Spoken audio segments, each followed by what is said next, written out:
The road to the Six Invitational just keeps on trucking. We are now just 8 days away from the start of the group stage on Friday, February the 7th. And there is still so much stuff to go over before it kicks off. I was waiting for the first half of Pro League Season 11 to conclude before I did any analysis on the Invitational, but now it's time to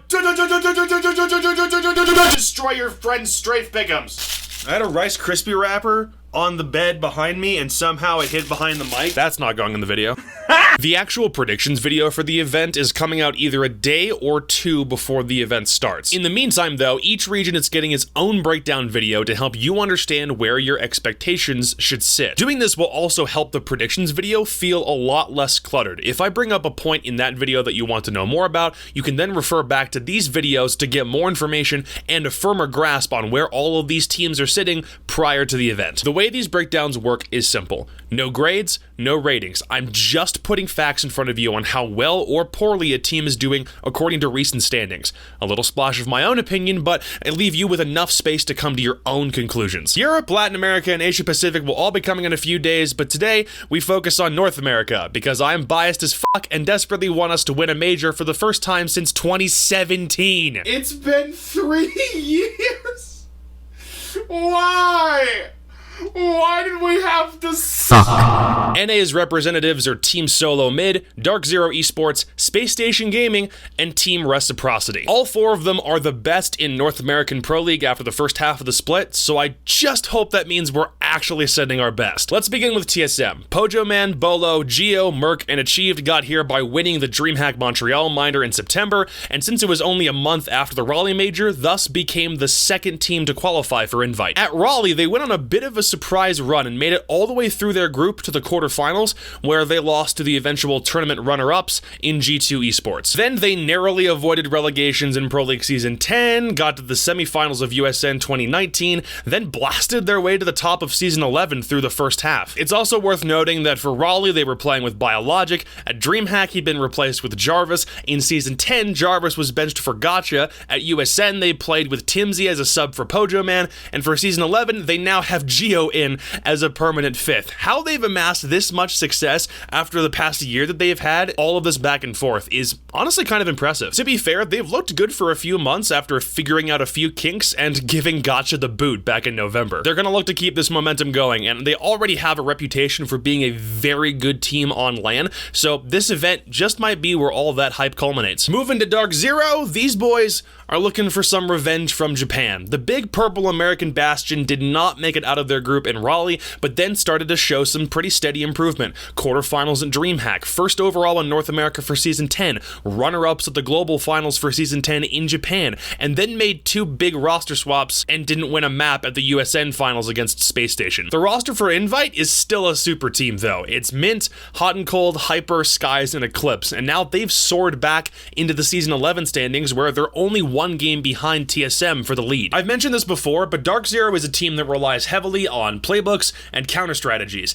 Integrating two new players into a system like that just took a little more time than they had before they hit the USN stage. I would say expectations for them are pretty high if they don't want to be seen as another North American flash in the pan team. However, of the two teams that made it to the grand finals in Tokoname, they're looking pretty hot right now. And considering how long some of these dudes have been playing in Pro League for, whether on PC or Xbox, I'd say some of them are definitely deserving of a championship at this stage. Sharing the stage with TSM in Group B is their compatriots in Space Station Gaming. This roster's been locked down on Thinking Nade, Rampy, Bosco, Fultz, and Canadian since just after the Raleigh major, when they went as far as the quarterfinals when Chala was still on the team. Since that move, they've also made the DreamHack quarterfinals, were a mid-tier team by the end of Season 10, then kind of surprised everyone by placing second at the OGA pit minor, and then ran the entire table and won the whole USN tournament in December. Right now, they're in third place in Season 11, but we've known for a while that this team can't quite seem to get the hang of online best of ones for some reason. Winning USN didn't secure them anything. To make Invite, they had to run the North American online qualifier bracket, which they ended up doing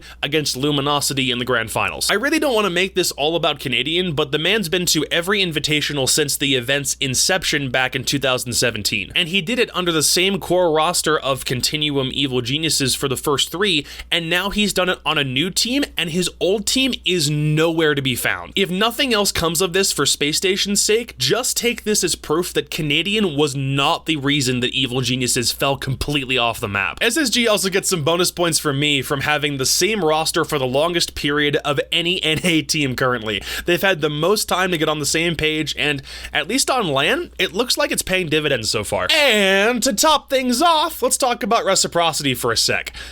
This is where I think things get a little whack. Rec failed to get out of their group at DreamHack, then made a late surge and just barely squeaked into the Season 10 finals in Japan, where they made the semifinals. Add a second place finish at USN and a current 4th place standing in Season 11, and now we're here.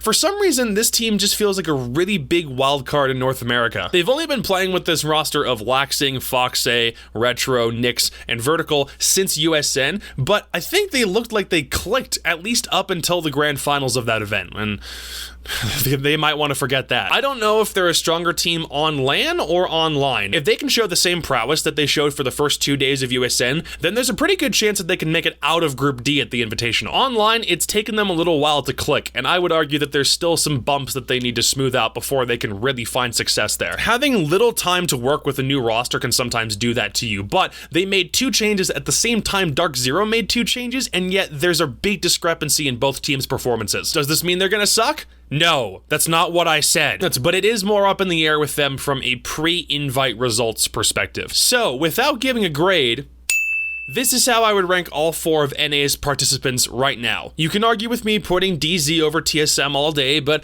this is my opinion. We're actually going to get down to groups analysis in the predictions video because there are a ton of storylines to explore in each one. But take this information, use it to figure out how you would grade these teams, and be happy that I made this easy for you so you didn't have to stay up late studying Liquipedia pages at 4 AM because now you feel like you have an obligation to make YouTube videos. Thanks a lot, you chuckle fucks. Look for videos on the other 3 regions to come out over the next couple of days. And again, the master predictions video will drop either on Wednesday or Thursday of next week. Please hit up my Twitter, my Twitch, and this YouTube channel for all of the updates you need before and during the event, and I'll see you tomorrow. Probably. Peace.